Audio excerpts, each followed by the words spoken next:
네, 종합토론 순서가 됐습니다. 오늘 하루 종일 앉아서 들어주신 선생님들 감사드리고요. 이제 마지막으로 발표하신 그 내용에 대해서 궁금증을 해결하는 시간이 됐습니다.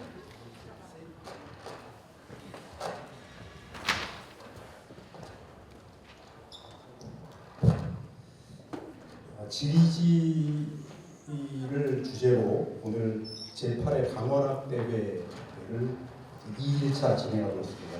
오늘 주제가 기록된 공간, 살아있는 지역성, 그래서 지리지 로본 강원 이런 제목으로 진행하고 있습니다. 오늘 그 이봉 선생님의 특별 강연과 함께 6분의 발표자께서 주제 발표를 해주셨습니다. 지리지라고 하는 게 사실 그 시대의 수준을 보여주는 여러 지표 중에 하나라고 해도 과언이 아닐 텐데요. 그 지리지를 가지고 여러 선생님들께서 선생님들 각각의 분야와 연결해서 저는 아주 굉장히 흥미로운 발표를 많이 해주셨습니다. 남아있는 시간을 제가 대충 계산해 보니까 대단히 죄송하게도 발표와 지정 토론을 합쳐서 한 10분 정도 이내밖에 시간 배정을 하기가 좀 어려워졌습니다. 그래서 지정 토론을 해주시는 선생님들께서 최대한 짧고 굵게, 그러니까 좋은 발표들을 해주셨기 때문에 굳이 발표가 좋았다 이런 말씀하지 마시고 단도직입적으로 질문을 해주시고 거기에 답해주시면 사실은 그 시간을 조금 아껴서 플로어에서 질문이 좀 있을 것 같거든요. 그래서 그렇게 활용을 해보도록 하겠습니다. 아마 이제 그 발표하신 선생님들은 아까 발표하시느라고 인사를 드렸고 토론으로 참여해 주시는 선생님들께서는 좀 이따 토론하실 때 선생님 간단하게 인사도 해주시고 그렇게 지정 토론을 해주시면 감사하겠습니다. 우선 첫 번째 지정 토론으로 그 정혜영 선생님의 발표에 대해서 한국학중앙연구원 김현종 교수님께서 지정 토론을 해주시겠습니다. 네, 안녕하세요. 한국학중앙연구원의 김현종입니다. 네, 저는 인문지리학 전공이고요. 세부 전공은 역사지리 또 그리고 GIS를 이용해서 과거 경관 복원하는 그런 연구를 하고 있습니다. 네, 말씀은 하지 말라고 하셨는데 정혜영 선생님 발표 잘 들었고요. 네, 앞에 써 있는 그런 이제 일반적인 내용은 일단은 제외를 하겠습니다. 저도 이제 역사지리를 연구하는 입장에서 이제 지역별로 이렇게 구체적으로 상세하게 이제 분석을 하거나 복원을 하는 과정들은 상당히 부담을 느끼고 있습니다. 이게 이제 지역에 와서 이제 강원도를 복원한 거를 또 보니까 또 이런 사례들이 많이 모여서 앞으로도 잘 쌓였으면 좋겠다는 생각이 들었습니다. 네, 그래서 이제 질문으로 바로 들어가겠습니다. 그래서 발표자님께 한 네 가지를 이제는 질문을 드리려고 하는데요. 간단한 것도 있고 그다음에 방향성에 관련된 것도 있습니다. 첫 번째는 일단은 이 역사지에서의 가장 큰 문제인데 시간에 대한 처리입니다. 시간이 지금도 인구 데이터나 이제 다른 이제 속성 데이터를 참조하실 때 세종실록 지리지부터 민족통계평면은 이 기간이 500년 이상입니다. 그래서 한 시기가 아니라 여러 시기를 시계열적으로 다룰 때 특히나 이제 지리 정보의 경우에는 변화가 있게 나눕니다. 그래서 아까도 국감에 있는 자료를 써셨다고 했는데 이제 1910년까지만 복원됐다는 한계가 있습니다. 그만 저도 이제 공개가 돼서 이제 다행이지만 이제 자기가 원하는 이제 시기에 공간 이제 역사지리 정보를 가공할 때 어떻게 하셨는지가 궁금합니다. 두 번째, 이제 첫 번째부터 말씀하신 그 거리에 대한 중요성에 대한 문제입니다. 그래서 저도 이제 비슷한 연구를 하나 해봤지만, 이제 저도 이제 1, 2가 몇 미터다라고 해서 딱 결정을 내린 게 아니라 사실은 그 편차가 상당히 크다라는 게 사실은 결론이었습니다. 그래서 편차가 큰 지역들이 왜 그런 특성이 있는가를 중심으로 조금 연구를 해봤는데, 관동지를 통해서 그 데이터를 분석해 보신 결과에 대한 부분을 보여주셨지만 약간 이제 특이성이라든가 통계적 분포 같은 것들이 있다면 알려주시면 좋겠습니다. 세 번째는 이제 요것도 이제 GIS의 이제 한계자 또 장점이 될 수 있는데요. 이 속성 데이터 중에 이제 계량형, 정량형 데이터에 대해서는 강하지만 이런 정성적 데이터에 대해서는 사실상 라벨 정도 표출하는 게 다일 수도 있을 것 같습니다. 그런데 이런 정성 데이터가 사실 지리지가 가지고 있는 가장 큰 특징이자 장점이 될 수 있을 것 같은데요. 이런 부분들을 역사 GIS로 연동할 때 또는 디지털로 이제 구현할 때 어떻게 지역성, 로컬리티를 읽기 위해서 활용할 수 있을지를 여쭙고 싶습니다. 마지막으로는 이제 대중화하고 관련되어 있는 부분입니다. 본 데이터를 이제 홈페이지로 만들어서 뭐 이렇게 보여주는 거 좋은데요. 저도 이런 부분에서 많이 저도 연구비를 받아서 진행을 하고 싶지만 사실상 이게 또 대중들이 필요로 한 건가? 또 지역성을 읽을 때 이런 식으로 뭔가 서비스를 만들어주면 과연 좋을까? 또 이제 학교 현장에서는 이게 역사 교육 또는 지리 교육이 어떻게 도움이 될까? 이런 교육적인 측면에서도 간단히 의견을 주셨으면 좋겠습니다. 네. 네, 감사합니다. 질문이 워낙 명확해서 굳이 제가 요약을 안 해도 정혜윤 교수님께서 말씀해 주시면 되겠습니다. 네, 우선 질문을 제가 들어보고 너무 이제 깜짝 놀란 게 너무 이제 예리하시면서 좋은 질문들이 너무 많아서 어제 새벽까지 조금 작성을 좀 하고 왔습니다. 네, 그래서 좀 이제 일부 내용들은 좀 반영을 해서 발표를 한 내용도 있지만 그래도 한번 질문 4가지에 대해서 간단하게 답변을 드리도록 하겠습니다. 일단 문헌하고 DB 그다음에 지도와의 그런 정합성에 있어서 시간처리 어떻게 했는지는 굉장히 어려운 질문 중에 하나입니다. 지금 뭐 국가에서도 아마 국가 차원이나 아니면 연구소 차원에서 하시는 일들이 아마 이런 일들일 것 같은데 행정구역도를 그 당시에 맞게끔 조정하고 하는 연구는 이미 해왔는 걸로 알고 있습니다. 하지만 공개는 안 돼 있고 일부는 또 디지털화되어서 공개를 할 예정이라고 알고 있습니다. 근데 저희 같은 경우에는 이걸 맨땅에 헤딩하는 입장에서 계속 해야 되기 때문에 뭐 자료를 받거나 하기가 어려워서 아까 말씀드렸듯이 역사 데이터 세트에서 1910년대 자료를 바탕으로 해서 관동지에 있는 그 정성적인 데이터를 바탕으로 해서 일단 기준을 만들어 놓고 그 기준에 맞춰서 전후 과정을 살폈습니다. 그러다 보니까 아마 그 공간적인 데이터는 시기별로 그 지리지별로 좀 틀릴 수 있다라고 먼저 말씀드립니다. 그래서 이거는 이제 한계점이라고 제가 말씀을 드리고요. 두 번째에 관련된 그 거리 관련된 거는 진짜 저도 이 일리가 어느 정도냐 했을 때 처음에는 정확한 일리를 한번 구현해 보자라는 생각을 먼저 가지고 출발했는데 마지막의 생각은 이게 무슨 의미가 있을까라는 생각을 이제 마지막 하면서 이거 자체가 의미다. 편차는 날 수밖에 없다. 그러면 이 편차를 어디서 나는 거냐라고 관동지 안에 있는 제가 산천을 기준으로 봤을 때도 실제적으로 뭐 우리가 그 대동여 지도를 작성할 때도 부정확한 부분들이 있잖아요. 그런 부분들의 가장 큰 점이 산악지대 그리고 도서지역 이런 것들이 이제 굉장히 어렵잖아요. 그런 것처럼 관동지 안에서 우리 지역 안에서도 이런 산천을 기준으로 했을 때 명확하게 이 지역에 대해서 기준점이 명확하지 않다라는 측면에서 그 기준점을 명확하지 하지 않으면 일리 거리가 어떤 의미를 갖지라는 생각이 나중에 들더라고요. 그러다 보니까 편차는 굉장히 많다라는 것들이 200에서 한 600 정도 났습니다. 그래서 이거는 이제 조사자의 그런 생각도 들어가 있었고 직접 한 경우도 있고 하다 보니까 가까울수록은 정확할 수도 있는데 멀리 갈수록 아니면 높을수록 좀 어렵고 하천 같은 경우는 기준을 어디로 잡을 것이냐 하천의 시작점 그러니까 합류 지역을 잡을 것이냐 이런 것들이 굉장히 어렵지 않았을까. 그냥 명확한 지물도 있지만 명확하지 않는 지물에 대해서는 그 거리가 더욱더 편차가 컸다라고 이렇게 말씀을 드릴 수가 있겠습니다.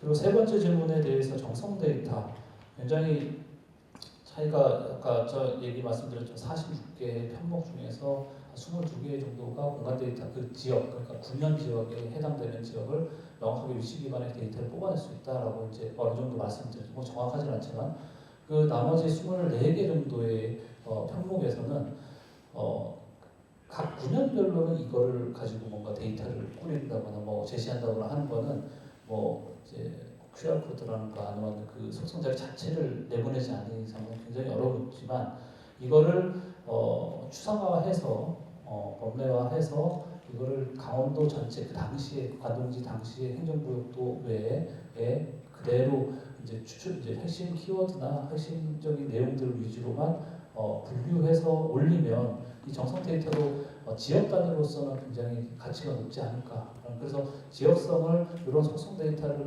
가지고 나열한 목록화된 내용 가지고도 충분히 로컬리티를 충분히 활용할 수 있지 않을까. 그러면 우리가 일반적으로 영동과 영서를 나누잖아요, 강원도에서. 그랬을 때 이 영동과 영서의 특성, 물산만 보더라도 어떤 차이점이나 이런 것들을 우리가 비교할 수 있지 않을까. 뭐 되게 쉬운 게 그거죠.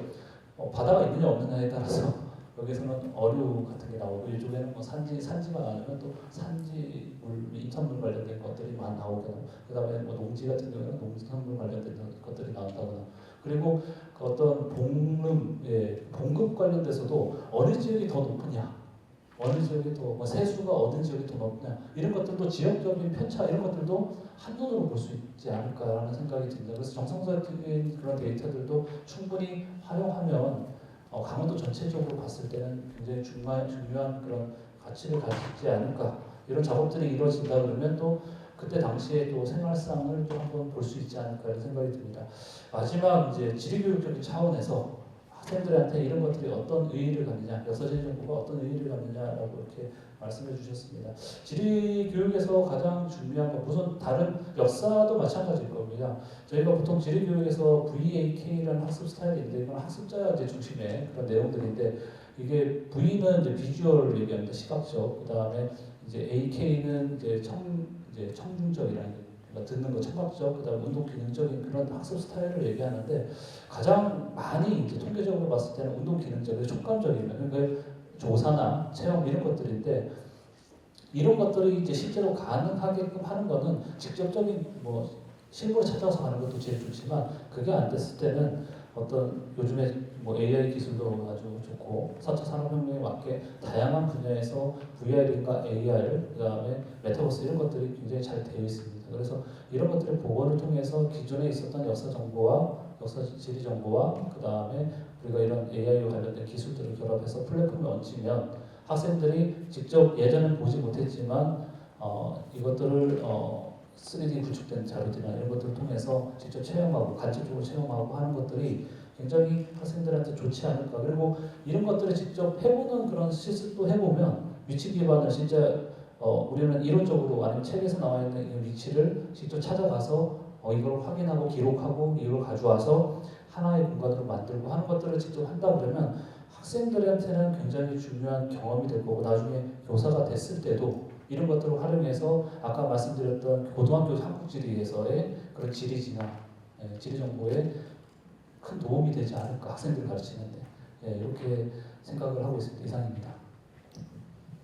네, 감사합니다. 혹시 뭐 추가 질문 있으시더라도 나중에. 두 번째 발표는 그 조상준 선생님께서 강포라고 하는 굉장히 흥미로운, 이 아마 강릉 사람들한테는 일부 좀 친숙한 단어이기도 하고 대부분 이제 낯선 단어일 텐데, 강포 가지고 발표해 주셨습니다. 오늘 정지현 선생님께서 지정 토론해 주시겠습니다. 네, 안녕하세요. 강원항 연구센터의 정지연입니다. 전공은 조선시대 고문원을 연구했고요. 지금 현재는 지역학에 대해서 고민을 하고 있습니다. 앞서 그 조상준 선생님의 발표를 잘 들었고요. 아마도 이 연구가 제대로 이제 잘 된다면 강릉 삼배의 어떤 기원에 대한 실험적인 연구가 되면서 향후의 지역 브랜드화가 될 수 있지 않을까 이런 생각을 해봤습니다. 읽어가면서 제가 좀 궁금했었던 그런 질문, 의견들을 드리는 것으로 토론의 소임을 다하고자 합니다. 첫 번째는 사료의 선정 및 활용 범위에 대한 것인데요. 지금 선생님께서는 신증동국 여지승남이라던가 여지도서, 택리지, 임원경제지와 같은 조선 후기 지리지를 분석 대상으로 삼고 계시는데요. 여기에다가 조선 전기의 자료인 세종실록 지리지와 같은 이러한 자료들을 함께 비교해 본다면 조선 전기와 후기의 생산 그리고 유통 구조의 차이를 비교해 볼 수 있지 않을까 이렇게 생각이 듭니다. 물론 이 삼배 관련된 기록이 조선 전기에는 상대적으로 부족하거나 또 불명하기 때문에 분석 대상으로 삼지 않았던 것이 아닐까 이렇게 짐작은 합니다만, 혹시라도 이 조선 전기와 후기 지리지 간의 기록의 양상이나 표현 방식 혹은 활용상의 구체적인 한계나 차이점이 있다면 무엇인지를 설명해 주시길 요청드리겠습니다. 두 번째는 강포의 명칭에 대한 해석과 관련된 질문인데요. 선생님께서도 말씀하신 것처럼 강포는 강원도 전역을 지칭하기도 하고 또 협의의 의미로 강릉이나 삼척 등의 특정 지역에서의 특산품으로 해석된다고 말씀해 주셨습니다.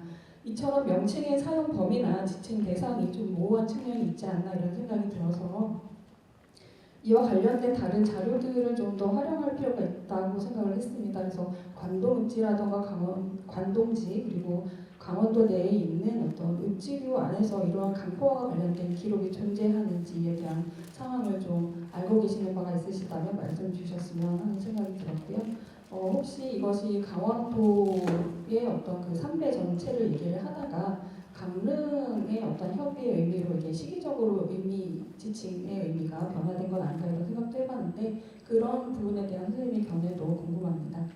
마지막으로 이 강포가 강릉 지역의 삼배를 대표하면서 주로 삼례와 관련된 용도로 활용이 되었다고 언급하셨는데요. 제가 알기로 강릉 지역에서는 지금도 삼복을 미리 혼수로 보내는 풍속이 존재한다라고 알고 있습니다. 그래서 이러한 지역적 풍습이 단순히 삼배의 어떤 시험적 사용을 넘어서 강포라고 하는 명칭의 확산, 상징성 이러한 부분에도 어떠한 역할을 하지 않았을까라는 생각이 드는데 이런 부분에 대한 선생님의 의견도 궁금하고요. 최근 그 강원특별자치도 무형유산으로 지정되었던 그 평창의 광림 삼배민속 그리고 정선의 유평 삼배민속 이러한 부분들은 당시 조선시대의 그 강릉 지역에 해당되었을 거라고 짐작이 되는데요. 이와 같이 이제 삼배와 관련해서 정승되고 있는 강릉 지역의 무형유산이 있다면 그 구체적인 사례를 들어주셨으면 좋겠습니다. 네, 이상입니다. 정지현 선임연구원 질문 잘 받았습니다. 아무래도 지금까지 계속 고민하고 있는 부분을 날카롭게 지적을 해주셨는데요. 첫 번째로 말씀해 주신 거는 이제 연구 사료의 검토 범위, 그리고 두 번째는 그 명칭의 해석, 그리고 세 번째는 지역적 정승과 관련해서 질문을 주시는 게 아닌가라고 생각이 듭니다. 우선 첫 번째 거를 답변을 해드리면 그 세종실록 지리지를 검토를 했을 경우에는 여기에서는 이제 삼배라고 직접적으로 언급하기보다는 삼의 생산지를 말하고 있기 때문에 물론 이제 삼진이라든지 완제품이 삼배를 생산했을 거라고 추정은 되지만 기록상으로는 삼배 생산이다라는 내용이 없기 때문에 이 발표에서는 이 부분을 좀 뺐습니다. 그래서 요 조선 전기에 대한 부분의 자료가 많이 없기 때문에 요거는 계속해서 찾아보도록 하겠습니다. 그리고 두 번째는 다른 이제 자료들 기록을 가지고 이제 그 명칭에 대해서 한번 이제 정리를 다시 해야 되는 부분인 것 같은데요. 지금까지 찾아본 자료로서는 이제 강포라는 단어가 나온 게 19세기 이전에는 자료가 따로 없습니다. 그래서 발표할 때도 말씀드렸지만 그 19세기를 기준으로 강포를 이제 추정을 했는데 이 부분은 이제 계속 말씀드리지만 향후 연구 과제로 넘겨야 될 것 같습니다.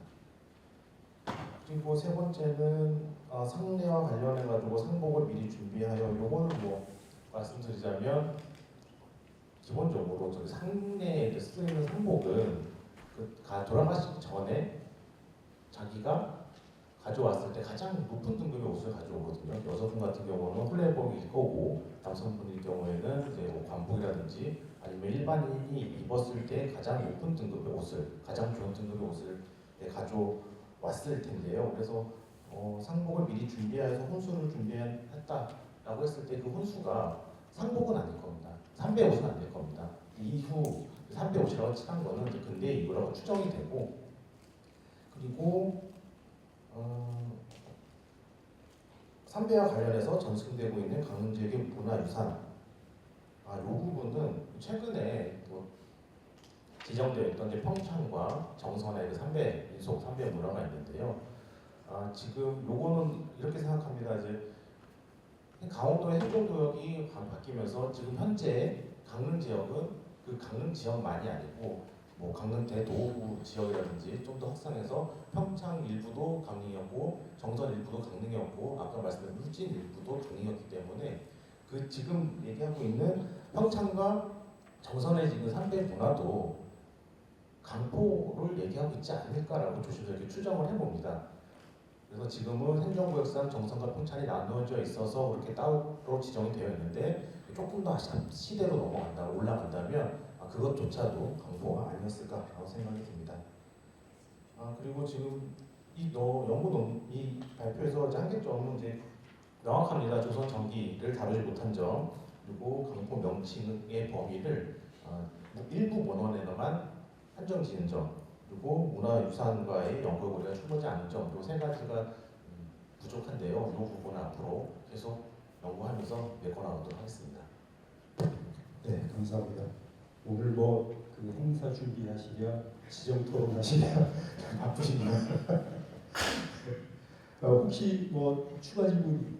네, 감사합니다. 다음은 안세현 선생님 발표에 대해서 서강대 백지훈 선생님께서 지정 토론해 주시겠습니다. 네, 안녕하십니까. 서강대 국문과에서 공부하고 있는 백진우입니다. 깊은 자리에 토론자로 불러주셔서 대단히 감사드리고요.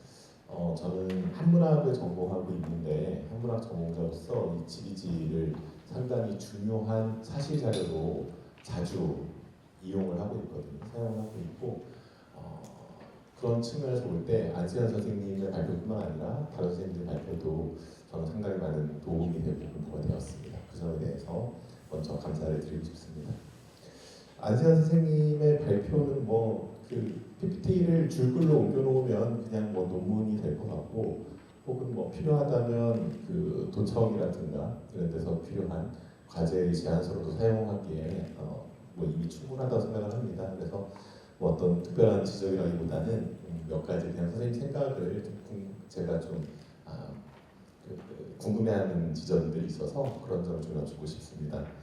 사실은 첫 번째 질문은 제가 발표를 들으면서 제 PPT 자료만 보고 좀 오독을 했구나라는 생각을 했습니다.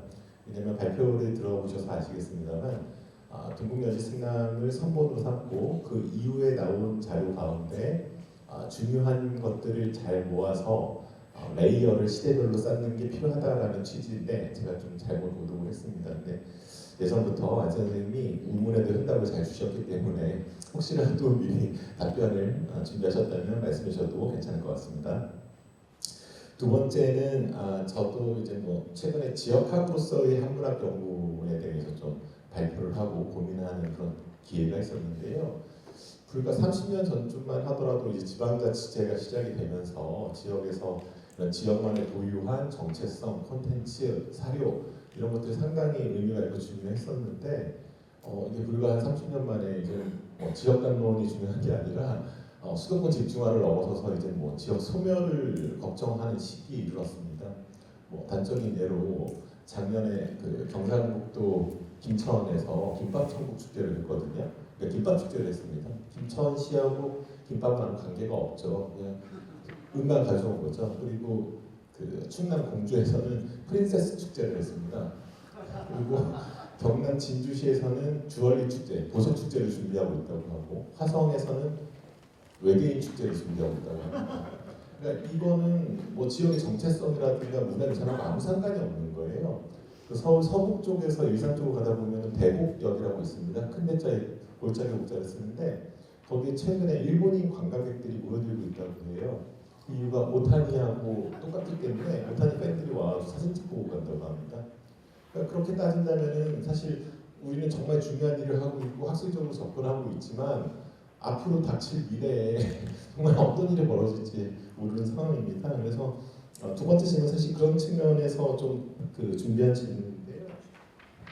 이게 정말 중요하고 가치 있고 하다라는 거는 우리 연구자들은 잘 알고 있고 그렇지만 이게 또 스토리텔링이라든가 문화 콘텐츠로 가게 됐을 때는 과연 얼마나 활용도가 있을까 하는 약간의 어떤 위기의식을 같이 하자는 취지에서 선생님 생각을 좀 여쭤보고 싶고요. 세 번째 경우도 약간은 통하는 면이 있는데요. 그러니까 지리지 복원이나 증보하고 별개로 이제 1차 자료와 이제 다른 자료들이 들어가게 됐을 때 거기서 이제 사실이라든가 이런 거하고 좀 충돌하는 지점이 생길 수도 있을 것 같아요. 그래서 그런 거에 대한 보완책이라든가 이런 생각이 있으신지 혹은 선생님께서 그럼에도 불구하고 우리가 꼭 유지해야 될 관점이 있다 이런 것들에 대한 생각이 있으시다면 좀 말씀해 주시면 고맙겠습니다. 간단히만 덧붙이자면 사실 오늘 이제 발표 들으면서 또 들었던 생각인데 조선 시대보다도 오히려 요새는 도사나 시사 편찬에 대해서 관심도 없고 예산 투입에 대한 의지도 별로 없다는 생각을 많이 하게 됩니다. 예, 물론 이제 그 중앙 정부에서 관치할 수 있었던 시절하고 지금하고는 차이가 존재합니다만 그래도 불구하고 꾸준히 이렇게 또 의식을 갖고 학술적으로 접근하는 데는 그만한 충분한 가치와 의미가 있다 생각합니다. 이상입니다. 네, 그래도 강원도가 그래도 강원도사 편찬위원회가 있어서 방대하게 뭐 이상균님 와 계시면 방대하게 지금 작업이 진행되고 있고 한 10년 넘게 지금 하고 있죠. 네. 안세현 선생님 답변 부탁드립니다. 네, 백진영 선생님 감사합니다. 백진 선생님은 제 별로 할 말은 없다고 그러지만 항상 할 말을 하시는 분입니다. 그래서 뭐 선배든 후배든 상관없이 할 말을 하시는데 제가 이제 이 세 가지 질문을 보면 거의 비슷한 맥락의 질문입니다. 쉽게 얘기하면 안세현 선생이 이렇게 논문을 썼는데 그게 현재 강원도의 역사 경관과 명소에서 뭐 이런 식이거든요. 사실 그런 자괴감을 이제 느끼면서 항상 글을 쓰죠. 그래서 이제 그런 생각도 합니다. 요즘은 제가 대중강연 같은 데 가면 예전에는 지금처럼 이렇게 결론까지 나온 이런 PPT를 준비했는데 요즘은 맨 앞에다가 그 네이버 검색이나 챗GPT한테 물어본 거를 쓰고요. 맨 뒤쪽에 인스타그램과 페이스북에 예를 들어 춘천 소양정 이렇게 쳐버립니다. 그럼 페이스북에서 이게 지금 어떻게 우리 소양정이 인식되고 소비되고 있는지 인스타그램에서 그런 식으로 합니다.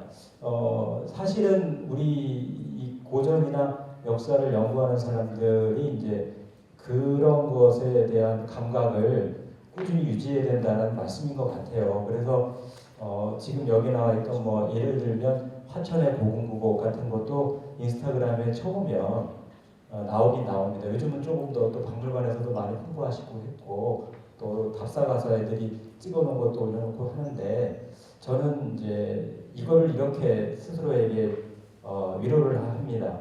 아까 공주의 프린세스도 좋고 하는데 저는 이제 횡성하고 화천에 산천어 축제 가면 이제 먹을 때는 좋거든요.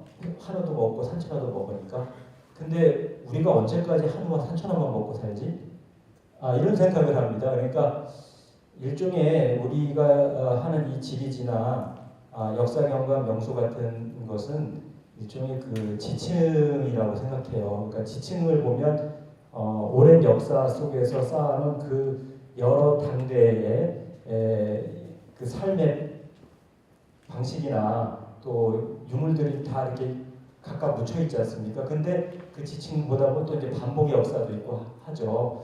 그래서 우리는 그 인스타그램을 통해서 현재의 그런 감각이나 인상, 심상지리, 장수성 같은 거를 끊임없이 인식을 하면서 이 과거의 역사를 봐야겠지만 보는 게 당연하고 또 우리 나름은 이 지층에 대해서 여러 가지로 다양하게 밝혀놓음으로써 후세대가 한우가 끝나고 산천어가 끝났을 때 그 지층 속에서 뭔가 새로운 거를 발견해서 또 다른 곳으로 나아가게 할 수 있지 않을까라는 막연히 그런 것으로서 저를 자유하고 있습니다.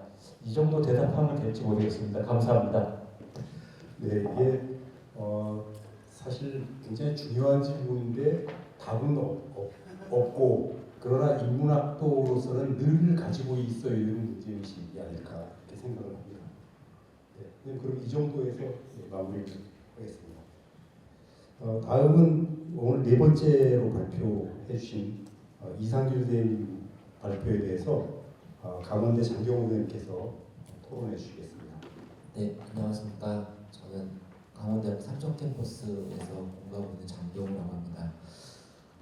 이 지리지를 통해서 본 강원의 로컬리티의 토론을 맡고 발표문을 받았을 때 이상균 교수님께서 그동안 연구에 놓으신 것에 대해서 또 이제 키워드 유람과 변방 뭐 이런 것들은 이해를 했는데 이제 강원 사람들의 기질, 성격 막 이런 것들에 대해서는 이상민 교수님 글을 많이 봤었는데 처음 보는 것이라서 굉장히 흥미롭게 읽었습니다. 그래서 아까도 얘기하셨지만 변방에 대해서는 이렇게 발표를 짧게 하셨기 때문에 저는 이 성품을 중심으로 해서 좀 궁금한 것을 여쭤보도록 하겠습니다.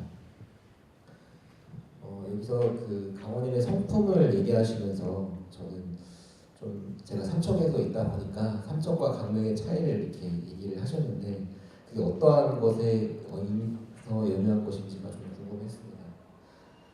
여기서 강원인의 성품을 교수님께서 아마노블로 보시고 지역적으로 상호적이고 구속적인 경향을 나타낸다고 보셨습니다. 그래서 90페이지에서 95페이지에 세종실록 지리지별로 각 지역마다 성품, 뭐 지리지별로 나타나는 것들을 보면서 굉장히 흥미롭게 봤는데 지역마다 성품이 다른 이유가 어떤 건지가 좀 궁금했습니다. 왜냐하면은 교수님께서 그 강릉과 삼척 같은 경우에 강릉은 학문을 숭상하고 예를 중시한다.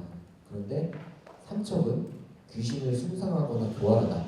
이렇게 보셨어요. 그래서 그런가 싶어서 봤더니 강릉은 또 사치스럽고 노는 것을 즐기고 원주인은 부지런하고 저축하기를 힘쓰지만 인색하다.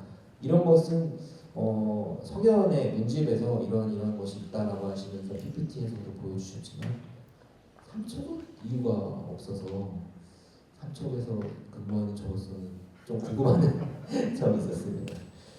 네, 다음으로 그 유람 1번지 강원 부분인데 사실은 이거는 교수님께서 계속 많이 연구해 오신 유람 관련된 거고 관동팔경 유람 계속해서 연구하셨기 때문에 제가 사실은 변방으로는 질문을 못하겠고 유람에 대해서는 교수님 글을 계속 봐서 질문할 게 사실 없지만 굳이 찾아내보자면 이제 그 교수님께서 신증동문 여지승남 시문 1355편 중 173편 그리고 관동지에 849편으로 5배가 증가하신다고 하면서 유람 시문이 많다는 것을 이야기를 하셨습니다. 그런데 이 유람 시만 뭐 이 정도 있다라고 하셔서 이 시 중에 가장 이 강원의 로컬리티를 드러낼 수 있는 시문은 뭘까?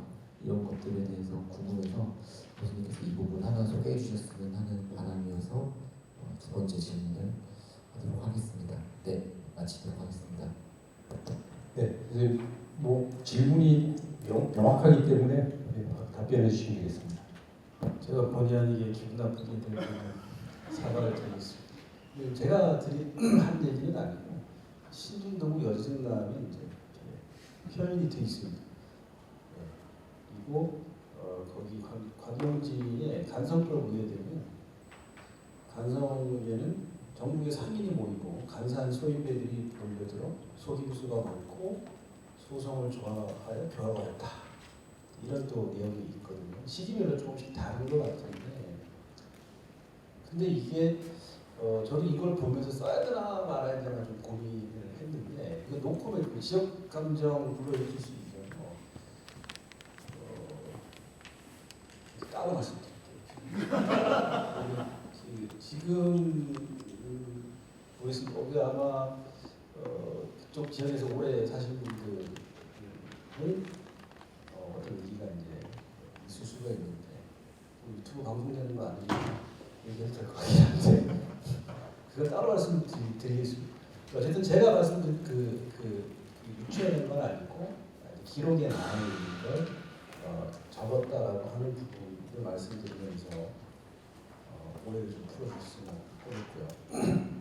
두 번째 거는 뭐 1355편 중 174, 849편 이거 제가 일일이 세긴 셌는데 틀렸을 수 있습니다. 이건 절대적인 수치가 아니고 졸면서 셌기 때문에 두세 개는 틀릴 수도 있는데 어쨌든 많은데 많아요.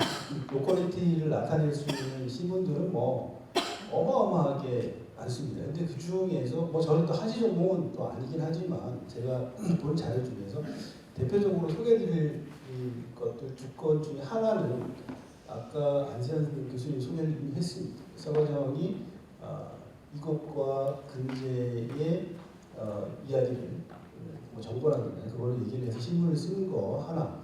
또 하나는 이제 계곡 장유선 선생님이 쓴 정포대기라고 하는 이제 글 하나. 둘 다 명물인데 왜 그걸 말씀드리냐면 그건 그분들이 와서 보지 않으신 상태에서 쓴 거예요. 근데 이 지역의 산수 경치가 아름답고 놀기 좋고 풍치 좋고 많은 사람들이 간다라고 하는 것들을 적나라하게 거기에다가 표현을 하셨거든요. 그건 뭐냐면 와서 보지 않았는데도 그렇게 쓰실 수 있다라고 하는 거는 그만큼 강원도가 일하는 일본으로서 많은 사람들에게 알려졌다라고 하는 메이츠에서 보는 강원도의 대표적인 지역성이다라고 할 수 있는 부분 하나 하고요. 또 하나는 뭐냐면 우리 서거정 선생님의 그 태평 하나 물개전입니다. 깊은 교수님 소개해 주신 거에 보면 강릉에 한송정이 있는데 한송정은 호랑이 새끼가 확 들어갔으면 좋겠다. 이런 얘기가 있습니다. 이 얘기는 뭐냐면 사람들이 하도 많이 오니까 지역에서는 제발 저것 좀 없었으면 좋겠다. 왜? 그 사람들 사대부들이나 관료들이 오면 지역 주민들이 동원이 돼서 되게 민폐가 되게 많았거든요. 그거는 뭐 근재 선생이 이미 벌써 시문을 지으면서 금강산을 발에 갖다 확 던져버린다 지역 사람들이 이제 얘기할 정도. 그건 뭐냐면 나쁜 측면일 수 있지만 이미 벌써 고려 후기 때부터 강원 지역이 그런 이제 산수 일환과 관련된 로컬리 지역성을 굉장히 강하게 가지고 있다라고 하는 이제 그런 것들을 대표해 줄 수 있는 문장들이 아닌가라고 하는 생각을 해서 그거만 소개를 시키고 이거 다 소개하려고 하면 한 10시간 해야 됩니다. 네, 근데 그렇게까지는 이제 대표적인 건 이 정도고 참고로 어제 삼척각 갔다니까 삼척은 삼척동자를 가지고 뭘 해야 된다고 이렇게 농담이 아니고 정말 어제 나왔던 얘기인데 갑자기 김천 김밥 얘기하시고 막 그러는데 어제는 삼척에서는 삼척동자 가지고 이야기를 하던데 같은 개념인가? 이런 생각이 들고 그다음에 오늘 이렇게 했던 자료들이 아마 조금 취합이 되면 도청에서 사람들이 무슨지 모르겠지만 지금 문체부하고 지역문화지정부하고 이제 로컬 백성을 2차 선정을 지금 하고 있습니다.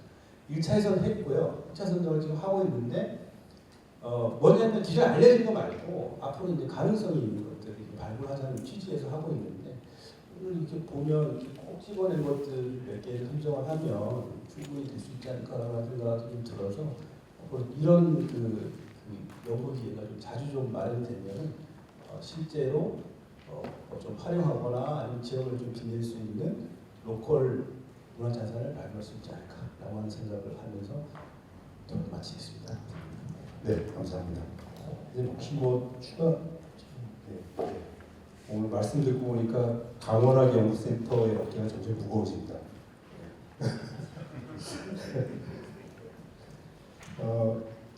그러면 오늘 5번째 발표하셨던 신보경 선생님 발표에 대해서 강원문화예술연구소 허준무 소장님께서 지정토록 해주시겠습니다.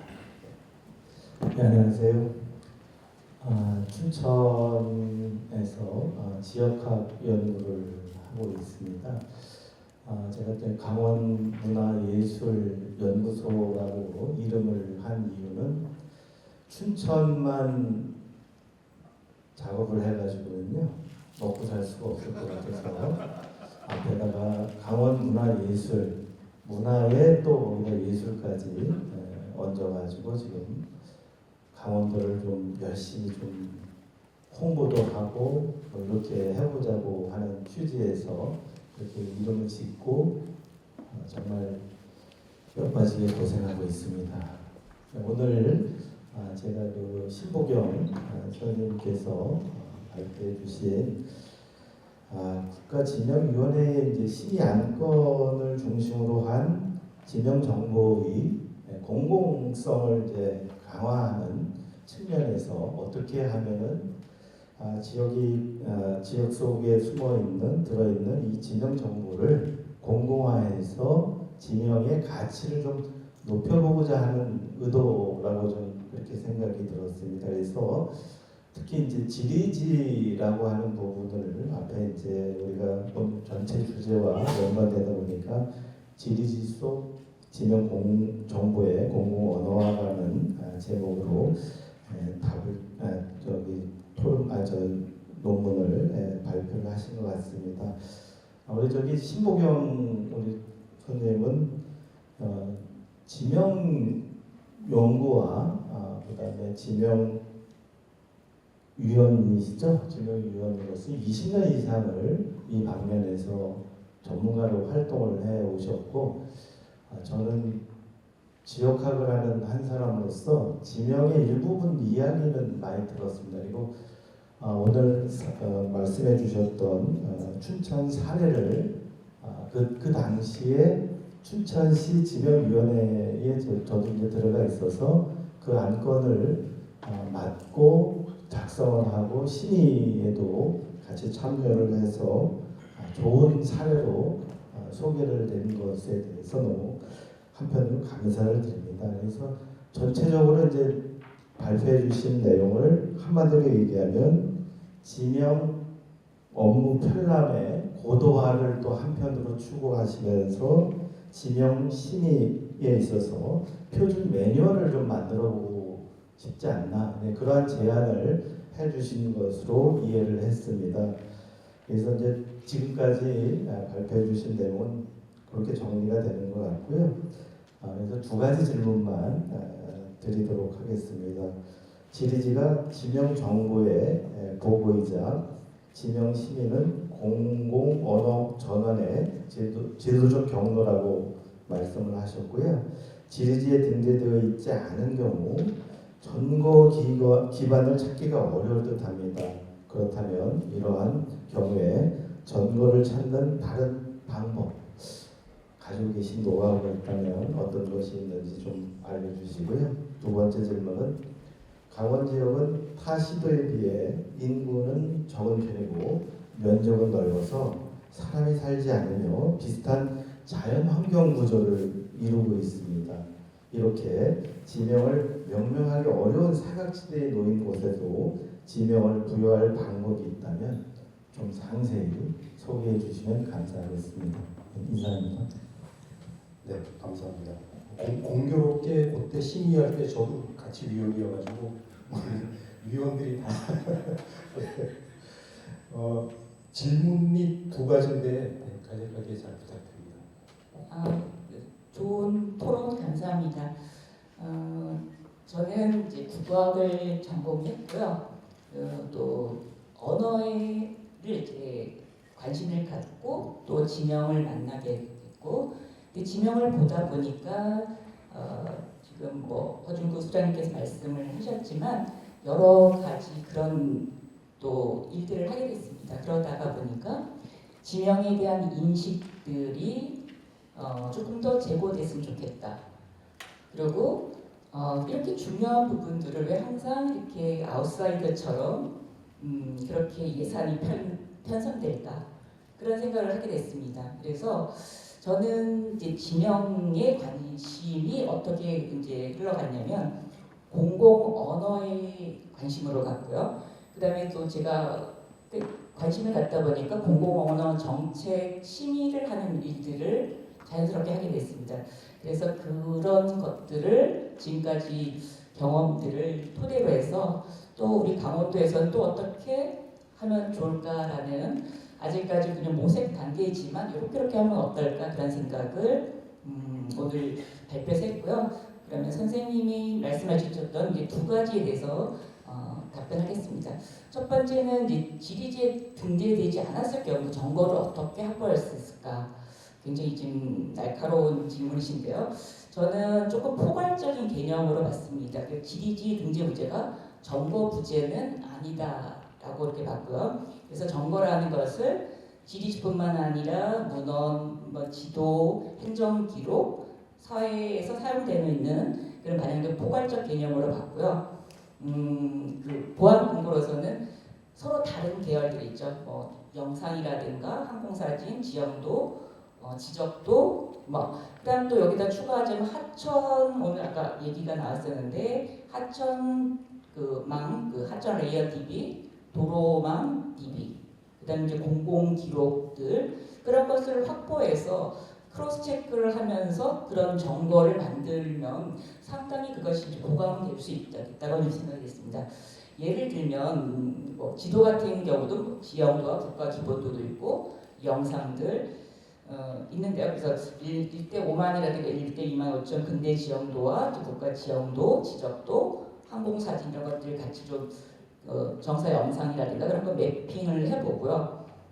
거기다가 하천 레이어들, 도로 레이어들 그것들을 또 같이 저는 이제 이 분야는 잘 모르겠지만 그것들을 레이어하면 또 어떨까 그런 생각을 했습니다. 그다음에 항공사진 같은 경우도 뭐 1950년대에도 찍었을 것이고 1970년, 뭐 2000년 최근 이제 그런 자료들이 있을 텐데요.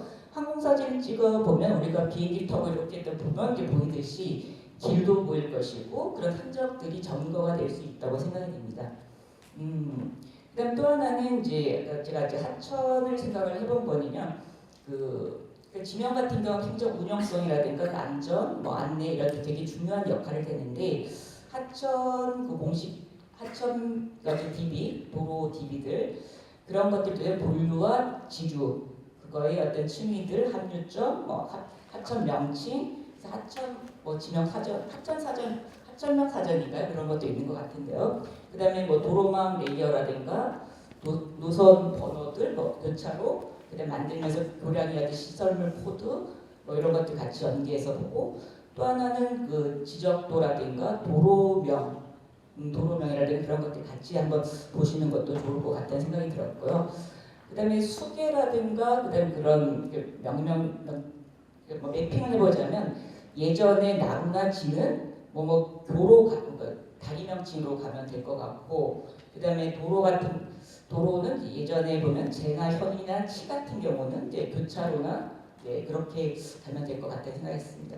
또 하나는 이제 공공 기록도 우리가 저도 좀 놓치고 있는 부분들인데요. 이제 가만히 생각을 해보니까 재해라든가 안전 같은 보고서라든가 그런 곳에서도 그런 기록들이 좀 나와 있을 것 같고요. 그다음에 산림조사 보고서라든가 뭐 국토조사 보고서, 그다음에 관보라든가, 그다음에 뭐 사찰 교회 문서, 뭐 마을회관 회의록들이라든가 그런 곳에서도 꼼꼼히 보면 있지 않을까 이제 그런 생각을 했습니다. 그래서 이제 사실 지리지만 가지고는 지금 거의 지금 많지는 않은 것 같아요. 그러면 지금 보안 근거들로 지도라든가 뭐라고 했죠? 하천망, 도로망 레이어들, 행정 기록도 그런 것들 같이 좀 오버해서 살펴보면 좋지 않을까 그런 생각을 해봤습니다. 두 번째 질문은 강원도처럼 인구가 적고 희박하고 또 면적은 넓은데 볼자리가 되게 많고 그런 거의 비슷한 그런 지형 같은 경우는 어떻게 지명을 부여해야 될까 참 어려운 질문이죠. 어려운 질문인데 거기에 대해서 잠깐 말씀을 드리자면 이렇게 어려운 지역일수록 식별성이라든가 현장의 어떤 기능성, 안내성 그런 것 더 중요하다고 생각이 됐고요. 그래서 여기서는 이제 지형이라든가 수계 도로망 그것을 기반으로 해서 명명 체계들을 좀 표준화 작업을 하면 조금 예측 가능하고 혼선이 적은 좀 지명을 명명할 수 있지 않을까 그렇게 생각이 됐습니다. 예를 들면 뭐 거주 마을 같은 경우는 자연 지명에다 후보 요소로 방향이라든가 위치를 이제 정미어로 가고, 예를 들면 고등골이면 고등골 뭐 북촌, 샘바식 샘발 앞말 이런 식으로 가던가, 교량명 같은 경우는 상위 수계명하고 지류명하고 같이 붙여서 무슨 교 이렇게 얘기가 될 수 있을 것 같습니다. 그리고 공업 명칭 같은 경우들은 또 생태라든가 그 지역의 어떤 그 지형의 속성들, 그래서 뭐 우두벌이라든가 뭐 예를 들면 어떤 들, 골, 봉, 무슨 내 같은 경우들은 뒤에다가 공원하고 이제 매핑을 하면 어떨까 이렇게 생각을 해봤습니다. 근데 이건 사실 저도 굉장히 어려운 그런 답이라고 생각이 되고요. 그래서 사각지대 같은 경우도 최소 준비하는 것들을 예전에 근대 지형도에다가 항공사진, 최근의 그런 사진에다가 지금 쓰고 있는 표지판이라든가 정류장명이라든가 시설명이라든가 지자체 문서들 그런 것들을 포함을 해서 조금 좀 정확하게 식별할 수 있는 그런 것을 해보는 거 어떨까 그렇게 생각이 듭니다. 그런데 저도 이 부분은 되게 어려울 것 같습니다. 같이 모색을 해봐야 되지 않을까 싶습니다. 이상입니다. 네, 감사합니다. 선생님 답변 듣다 보니까 정혜용 선생님하고 공동 연구를 하셔야 될 것 같다는 느낌이 갑자기 강하게 듭니다. 이 정도로 정리를 할까요?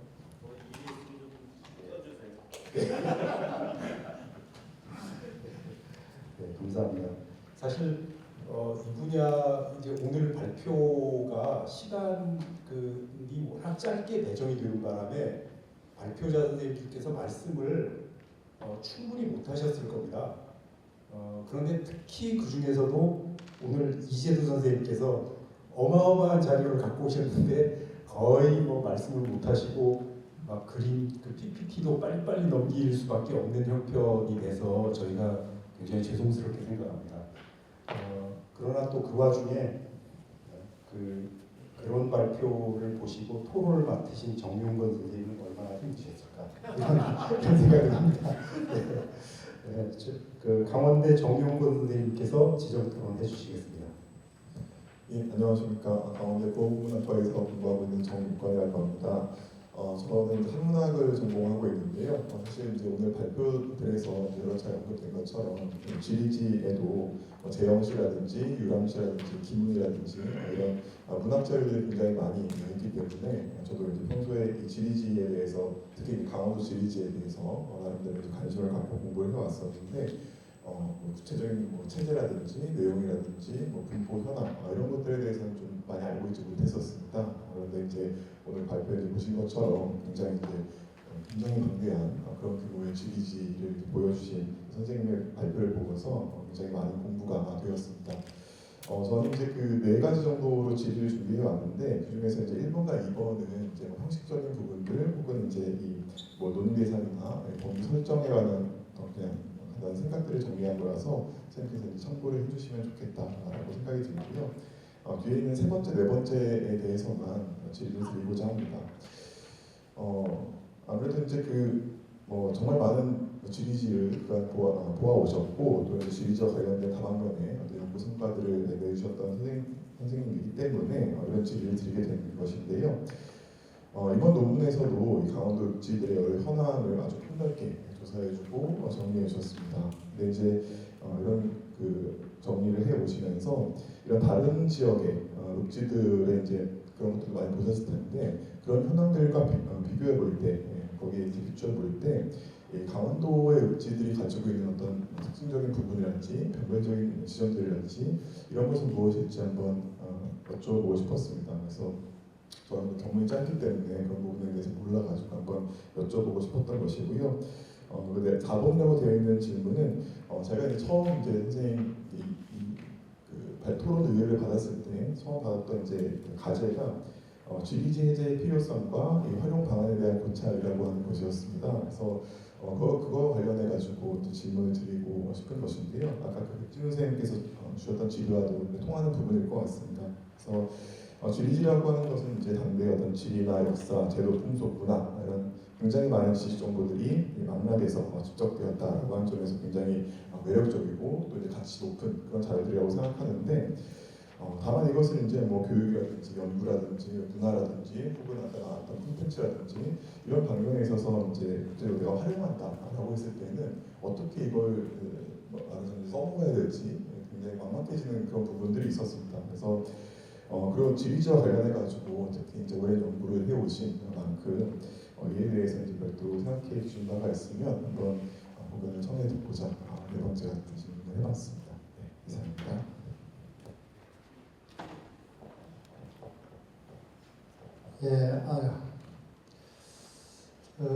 조선시대 때 걸어서 말을 타고 여기저기를 어떻게 다녔을까 이런 생각을 해봤습니다. 제가 전북에서 8시, 7시 한 50분쯤 나와서 직행 2분이라는 걸 타고 동대구 한성센터에서 여기까지 오는데 2시, 오니까 2시 정도더라. 이런 줄은 몰랐습니다. 춘천은 그전에도 안 와본 건 아닌데, 괜히 시설 시정한 게 아닌가 그런 생각이 잠깐 들었고 실제는 여기 이제 오늘 제 발표보다는 다른 분들의 그 발표를 듣고 싶었습니다. 그게 뭐냐면 업지 활용, 업지를 어디서 올 건가? 그럼 업지가 이게 있다. 그럼 뭘 건데? 이런 게 있거든. 근데 이제 사실은 한문학에서 보면 이제 제형에 관심을 가지고 업지에 있는 자료들을 좀 활용하는 경우도 있습니다. 그런데 이제 불행히도 강원도는 관동지 외에는 사실 잘 없을 거예요.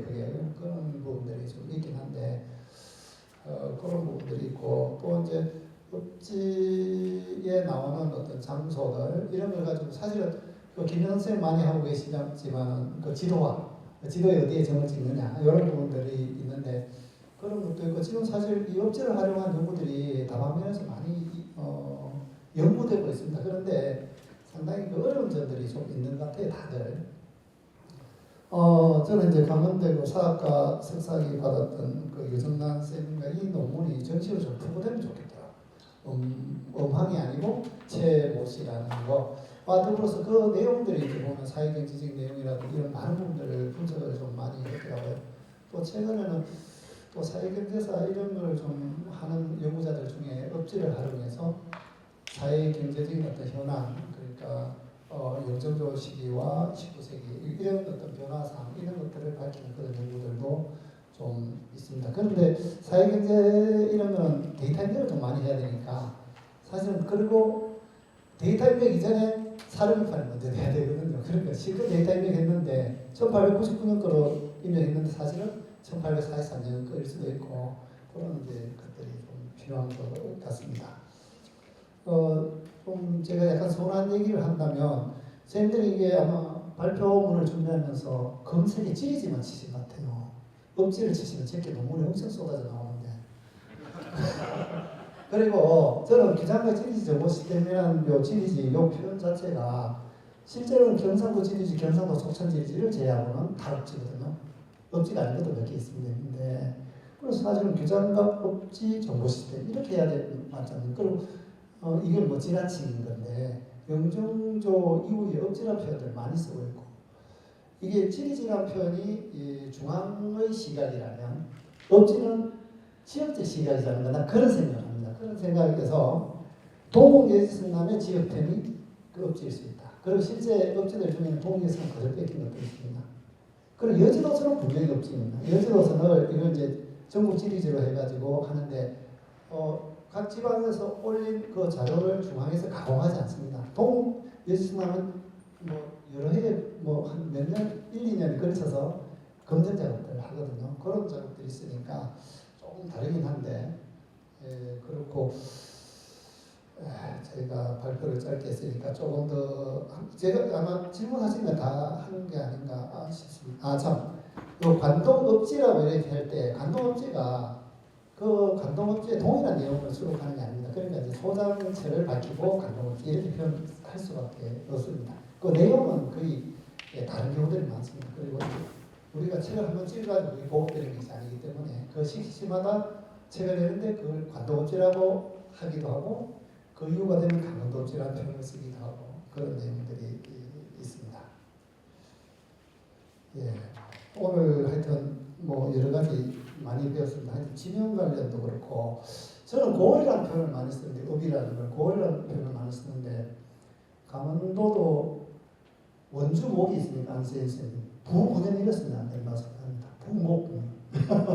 그래서 목을 부목군연인데 이거를 이제 우리가 합쳐서 보통 군연이라는 표현을 썼고 저 교장가에서 해제자가 하면 고을이라는 표현을 많이 쓰는 것 같아요. 그건 상당히 우리 고유고 또 쓸만한 표현이다 싶어서 그렇게 쓰고 있습니다. 하여튼 저는 교장가 해제 작업에 또 예지도서 번역 작업에 도움을 받아서 공부를 할 수 있었습니다. 좀 더 기회가지고 그런 먼저 한 분들의 도움을 많이 받았습니다. 예, 고맙습니다. 네, 이제 뭐 포괄적으로 답변을 해주셔서 혹시 추가 질문 있으시면 네, 감사합니다. 선생님들 정말 적극적으로 도와주신 덕에 시간이 좀 자료가 됐습니다. 그래서 어떻게 진행할 예정이냐면 우선 청중석에서 질문 있으신 분을 여쭤보고 청중석 질문을 받는 순서를 먼저 가지고요. 그 다음에 청중석 질문이 많이 안 나오면 이 오늘 발표 토론하셨던 선생님들 중에 추가 질문 내지는 궁금한 점을 한두 분 정도 받아보고 시간을 마칠까 합니다. 자, 우선 청중석에서 질문 있으시면 손을 들어서 표시해 주시기 바랍니다. 저희 마이크가 준비되어 있습니다.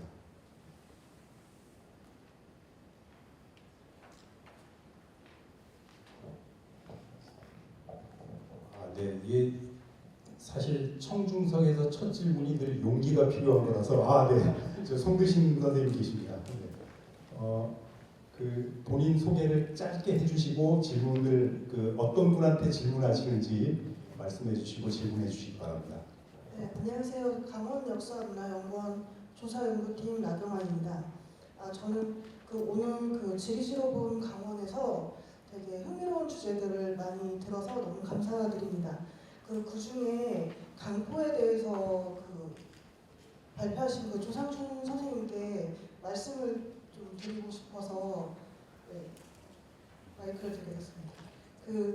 저희가 하는 게 발굴 조사를 위주로 하고 있거든요. 지금 작업하고 있는 중에. 근데 그 중에 이제 삼가마라고 하는 그 시설들을 좀 적지 않게 보긴 하는데 제가 이제 그쪽으로 포인트는 잡지는 못해서 뭐 강원도에서 어느 지역에서 뭐 삼가마가 이렇게 나온다라고는 말씀을 지금 드리지는 못하는데 어쨌든 삼가마라고 하는 그러니까 삼을 제작을 하는 그런 삼가마들이 발견이 되고는 있거든요. 그런 의미에서 이 지금 선생님이 말씀하신 강원도 자체가 경작지가 부족해서 토지가 척박하고 하니 삼이 재배하기 어렵다, 좀 힘들다 이런 시점으로 많이 보신 것 같아요. 그리고 그래서 삼배 생산지가 적다라던가 뭐 그런 표현을 많이 쓰시는데 일단은 뭐 삼가마라는 그런 시설들이 확인이 되고 있으니 분명 뭐 찌거나 뭐 삶거나 하는 그런 시설물이 있다는 걸 보면 생산지로서도 강원도에서도 생산지로서도 그 역할이 있지 않았나. 그래서 그런 한번 고고학적인 것과 같이 결합을 하시면 좋지 않을까 하는 제안을 드리고자 합니다. 이상입니다. 네, 나 선생님 질문이 되게 흥미로운 질문인데 혹시 조 선생님 뭐 말씀하실 거 있으시면 하실 겁니다.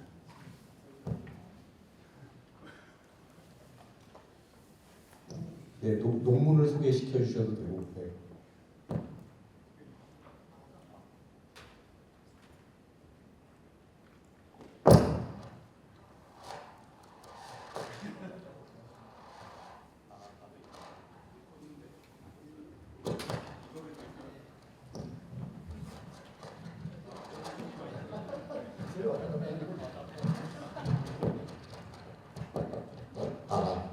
네, 선생님 좋은 의견 감사합니다.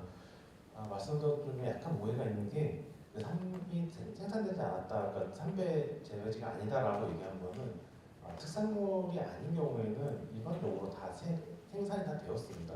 그러니까 지도 혹시 기억나는지 모르겠지만 그 점이 찍혀있지 않더라 하더라도 일반적으로 사용할 수 있는 삼과 삼배는 재배가 되었는데 특산물이라고 했을 경우에는 이제 그런 식으로 표현이 된다라고 하는 것이고요. 그리고 강원도가 척박하다고 하지만 어느 정도 다 삼배는 재배가 됩니다. 근데 아무래도 곡식을 필요로 하는 것이 더 중요하기 때문에 농가 밭이 있으면 삼을 재배하는 대신에 이제 다른 작물을 재배를 하는 것으로 보이고요.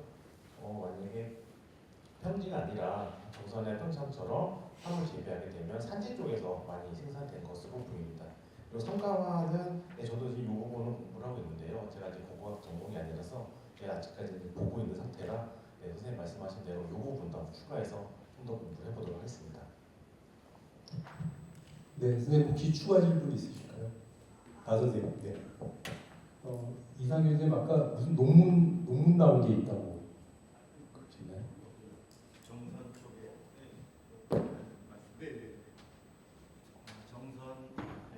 정선 쪽에 보면은 정선에 그 상가마 굿이 있거든요. 삼굿이라고 하는 것이 있어서 그것을 지금 계속 정선에서 그걸 재현하고 그걸 또 시연하고 있는 상황으로 제가 파악을 하고 있습니다. 아마 그 부분이 좀 도움이 되지 않을까 생각이 됩니다.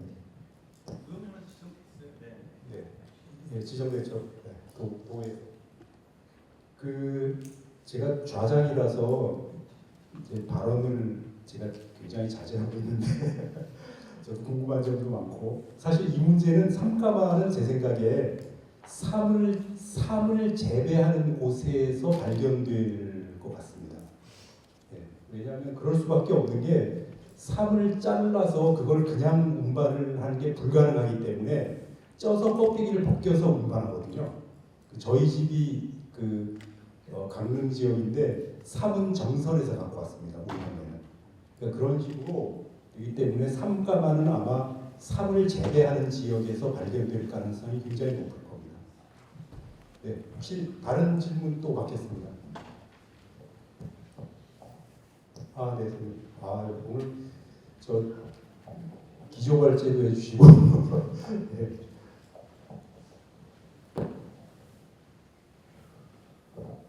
일단 저는 뭐 아침에 기조 특강을 해서 제 생애 처음이어서 영광이었고요. 좋게 봐주신 분들이 많으신 것 같아서 감사했습니다. 질문이기도 하고 한편으로는 의견 차이기도 하기 때문에 어떻게 정답으로 보지 마시고요. 첫 번째 발표하신 분한테 두 가지 말씀을 드리도록 하겠습니다. 답변을 하셔도 되고 안 하셔도 됩니다. 1, 2가 얼마냐면 도량형의 문제입니다. 국가에서 도량형이 통일되어 있고 정해져 있지 않다면 그 국가가 아주 원시적인 국가입니다.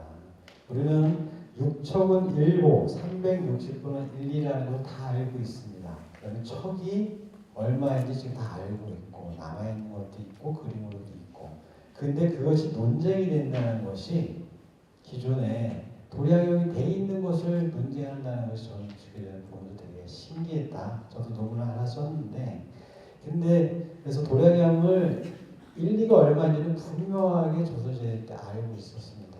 지금 센티미터로도 다 할 수 있고 다만 그것을 현실에서 잴 때는 정확하게 재지 못했던 거예요. 왜냐하면 주로 걸어서 쟀기 때문에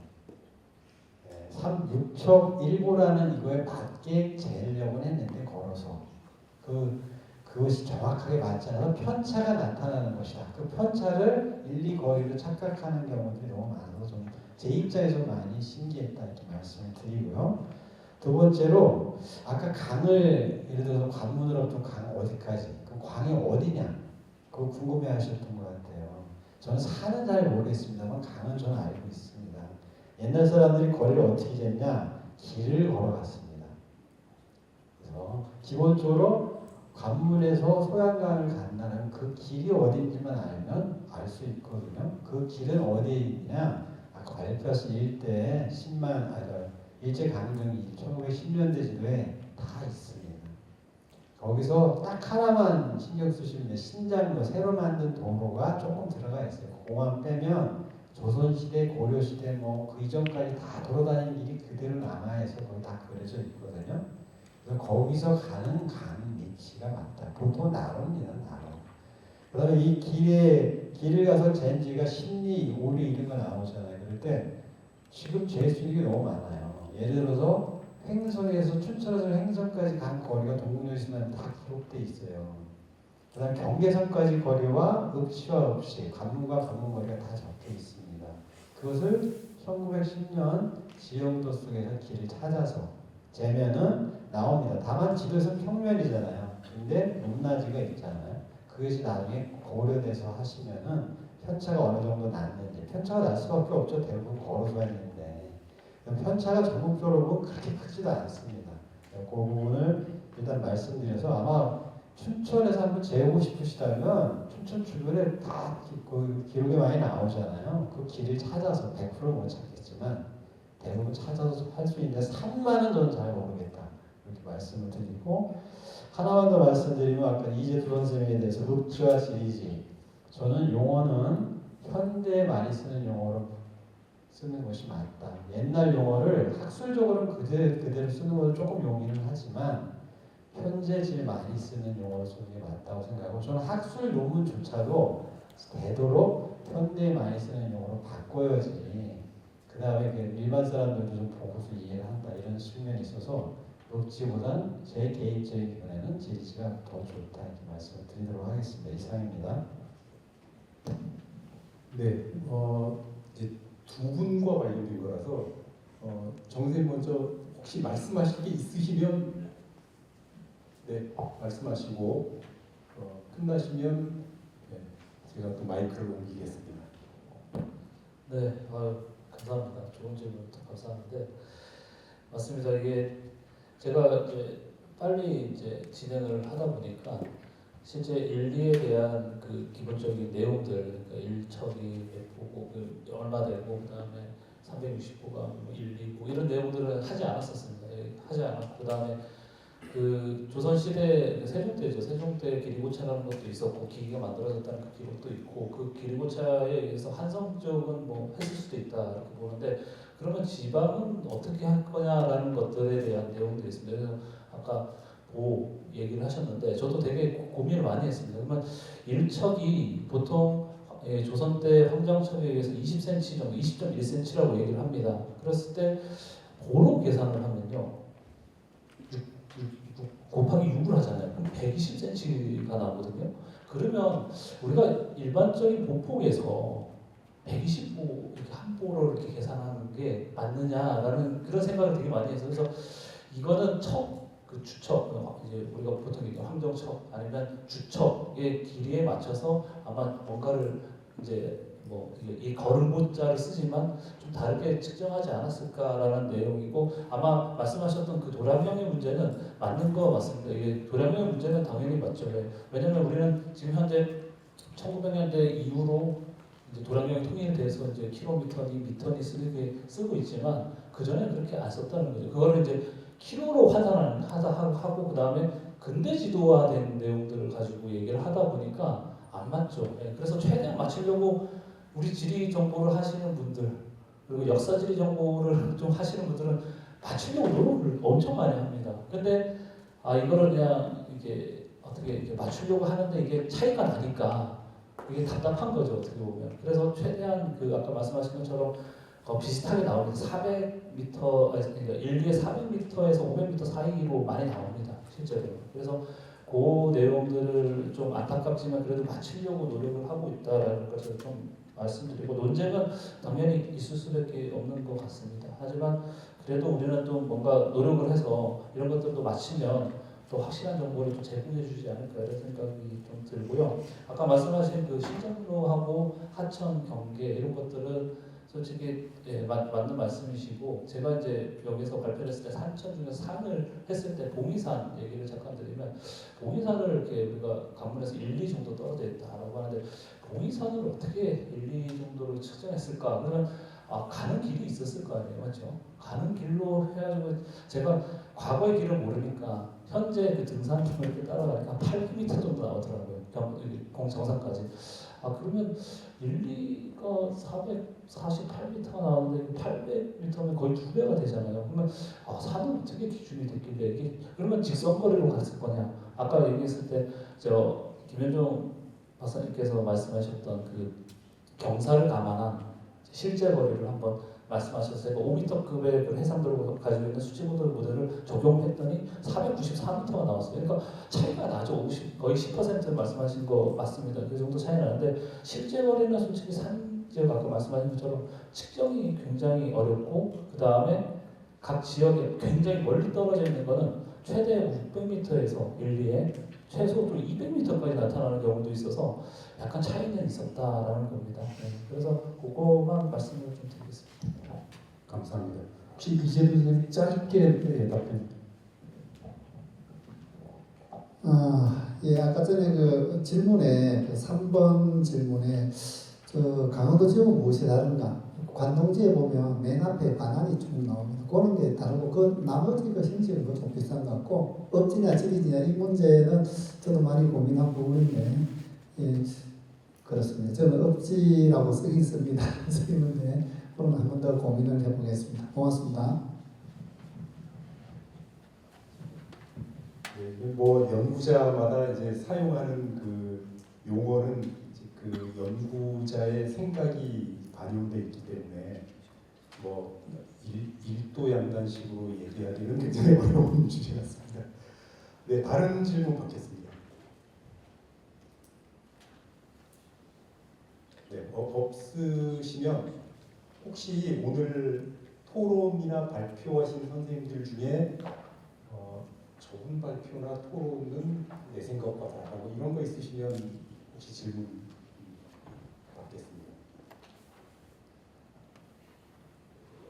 네, 없으시면 원래 예정된 시간에서 한 10분 정도 남긴 했지만 오늘 자리를 정리하고자 합니다. 오늘 제8회 제가 제1회 강원학대회 준비할 때 저도 이제 정지현 선생님이랑 같이 저도 시작한 사람인데 벌써 8회가 됐다니까 정말 세월이 빠릅니다. 오늘 그 강원학대회 2일차 어떻게 보면 가장 그 강원학대회에 빛나는 날인데 이렇게 함께 해주셔서 정말 감사드립니다. 오늘 토론과 발표를 해주신 선생님들께도 감사드리지만 끝까지 남아서 경청해 주시고 의견을 내주시고 또 앉아서 이렇게 자리를 지켜주신 선생님들께 진심으로 감사드립니다. 오늘 강원학대회 2일차 종합토론을 모두 마치겠습니다. 감사합니다.